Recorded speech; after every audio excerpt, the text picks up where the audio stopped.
nagpinloob po tayo. At ito'y walang iba kundi ang Espiritu Santo. Amen.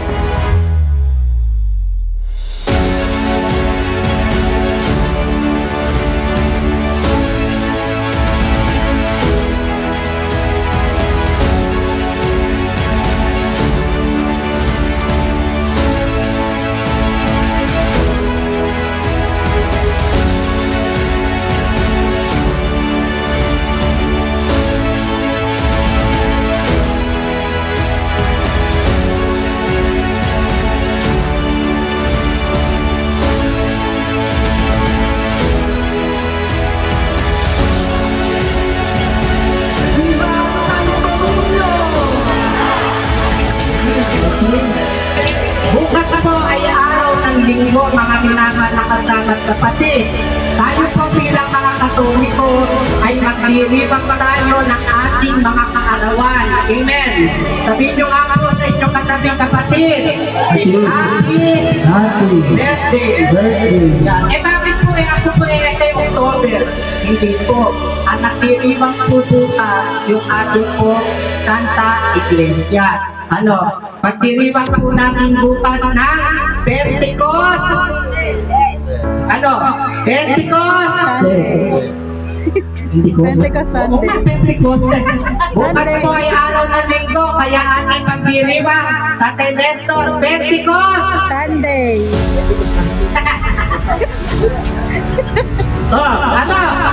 Bukas na nabilin, araw ng linggo, ipagdiriwang ng ating inang simbahan, ang Pentecost Sunday. Sakas nyo? Sunday. Ano araw bukas? Sunday. Okay. So bukas po, araw ng linggo, tayo po lahat ay inaanyayahan magsimba. Bakit po? Bukas ay kaarawan natin lahat. Bakit? Bukas po ang pagdiriwang ng Pentecost Sunday. Ano po ba yung Pentecost Sunday? Ito yung katuparan. Makinig. Katuparan ng pangako ng ating Panginoon. Ano ba ang sabi? Doon sa Aklat ng Gawa. Huwag muna kayong aalis. Ano sabi? Huwag ka muna aalis lunes. Huwag ka muna aalis Pina. Huwag ka muna aalis Kare. Huwag ka muna aalis Melchor. Huwag ka muna aalis Eddie. Huwag muna kayong aalis. Hanggang hindi dumarating ang ating pinangako. Nakukuha nyo? Kaya yung mga nangako rito, kung pagkalian pwedeng hindi matuloy Pero ang Kristo, nung nangako, Nanay Leonie, Lina, ay pagkakandok ang nangako, kanyang pinito pa. Amen. Kaya nasabi, wag muna yan na kayong aalis, hanggang hindi dumarating ang ating nangako. Ano yung nangako? Ang Espiritu Santo. Amen.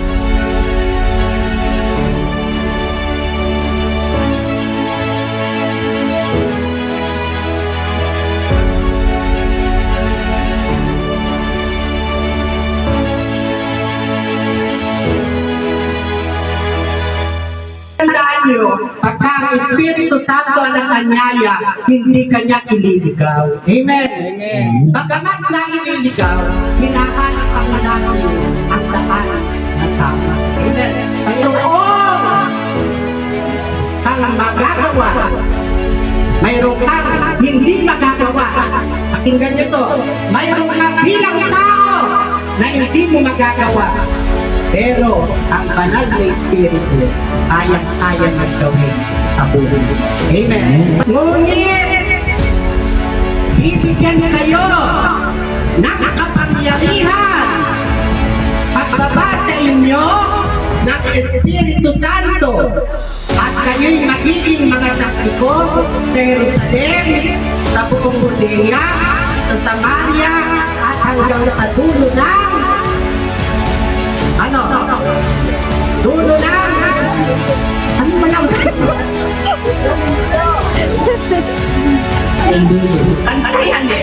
hanggang sa dulo na daigdig.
natin, magpapahayag tayo ng ating karanasan upang tayo ay maging saksi ng kabutihan ng Panginoon. Amen. Yun lang ang misyon. Hindi yun. O tayo ay kayo mag-mission. O ngayon nag-mission na, nag-mission. Magkaroon na tayo ng eleksyon. Magkaroon na tayo ng halalan. O yan na. Ano ba yung kayo samahan? Samahan ko yung gabay ko. O ayan, si ganito, si ganito. Ngayon nailit na, nailit na. Hindi ako sasama na sa susunod. Kaya ako ay dapat i-happy. Pagka ngayon na natutuwa ka sa kanalagayan kanya kapatid, hindi ka pinustos ng Holy Spirit. Amen. Kasi ang gusto mo mataas, ay yung sarili mo. Hindi. Pag ikaw ay tinawag ng tunay na Diyos, at sabi doon sa isang bahagi ng kasulatan natin, ang sino mang nakipag-isa kay Kristo, ay isa ng bagong nilalang. Wala na ang dating pagkatao, siya ay bago na. Ano yung bagong pagkatao? Sabi gusto ko ako nakikilala. Nung ikaw kung tumanggap ng Holy Spirit, ang gusto mo lang nakikilala, walang ibang kundi yung Diyos na ating pinaglilingkuran. Amen. Malapakan na po natin ang Holy Spirit.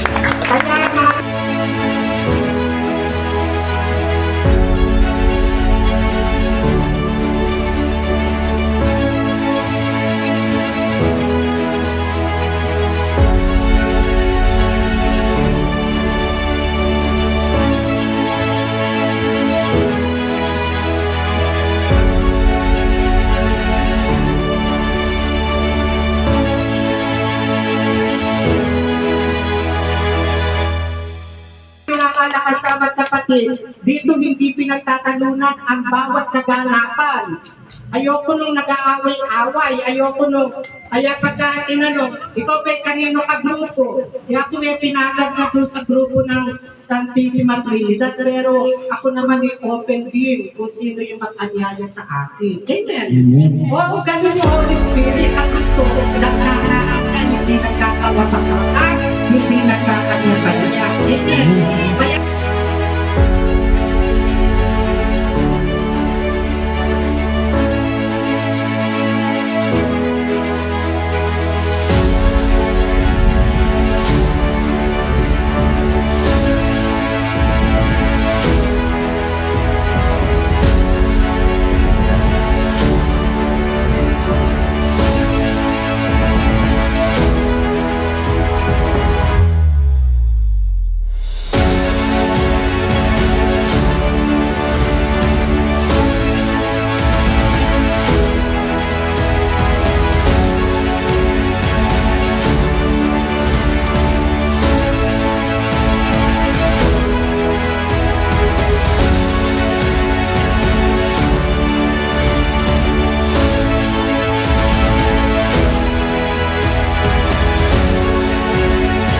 lagi kong binabanggit yung sa aking mga kasama.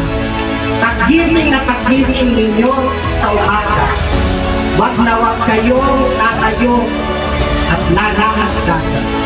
Umupo ka sa isang tabi, ipikit mo ang iyong mga mata. In the name of the Father, the Son, the Holy Spirit, Amen. Salamat sa panibagong buhay na pinagkaloob mo sa akin. Ikaw ang nagkaloob sa iyo kung ipinagkakatiwala. Maasa ako sa buong hapon ito, Ama. Hindi mo po ako iiwan, hindi mo po ako pababayaan. Sa pamamagitan ng patnubay ng banal na Espiritu. Amen. In the name of the Father, Son, Holy Spirit. Amen. Pagka gano'n, tingnan nyo yung buong hapon ninyo, ang gaan-gaan. Bakit? Kasi hindi lang ikaw ang kumilos sa buhay. At dyan na ikaw ay sinamahan ng banal na Espiritu. Amen. Huwag kayong aalis ng inyong mga bahay na hindi ninyo tinatasan ang bidor at ina Espiritu Santo pinakailangan kita. Tandaan niyo to, kung gagamitin niyo yung password ay pinigay sa ating gabay, ito, Manila Espiritu Santo pinakailangan kita. Pagmulat na pagmulat ng inyong mga mata, huwag kayo natin magkakalakit kay gabay. Yung lakas ninyo, pwede niyak bumili. Yung lakas ninyo, pwede matapos na natatin. Pero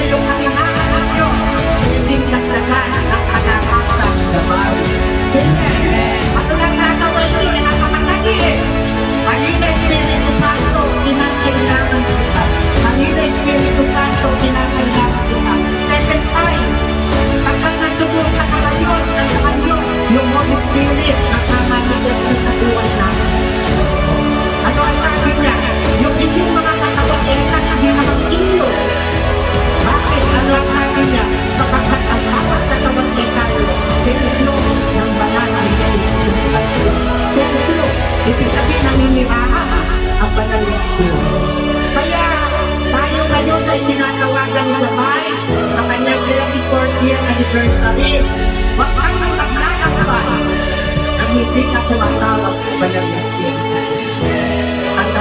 Huwag na kayo tatawag yung oras ng gawain. Nasasabi ni Brother Edward, taas po natin ang ating mga kamay, pagiging po natin ang Holy Spirit. Eh, paano mo ba ng gawain? Hindi nyo natatawagin ang banal na Espiritu. Okay. Mula ngayon, na kayo kausap ng Espiritu Santo, pamanagiin ninyo sa inyong mga buhay, araw-araw, kung paano kailangan nyo ang pagkain, higit nyo kailangan ng banal na Espiritu. Kaya lagi ninyo siya tatawanan.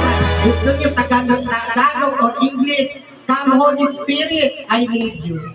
Come Holy Spirit, I need you. Oh.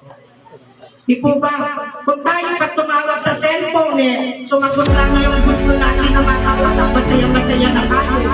How much more pag ang Holy Spirit ang sumagot sa atin. Lahat ng mga problema ninyo, kaya niyang lutasin. Lahat ng mga sakit ninyo, kaya niyang pagawin. Lahat ng pagtutulak ninyo, pwede niyang pulutan. Amen. Kaya ako hindi nakakasasama dito. Bakit may mga kailangan din ako? May sakit at karamdaman din ako. Pero pag tayo nagkakasa, kasi sa banal na kasulatan natin niya, sama mayroong dalawa, tatlong o higit pa, na nagtipon sa aking pangalan, ang pagtitipon nito ay aking sinasamahan. Amen. Hindi po ba tayo sa bilang na ibigay? Hindi po. Kaya tayo tumarasa, nandito ang Panginoon at dito ang banal na Espiritu Santo. Amen. O pagkakas bukas ay naisip pa tayo at tayo tatanggap ng renew sa ating banal na Espiritu. At iyak ito pa ang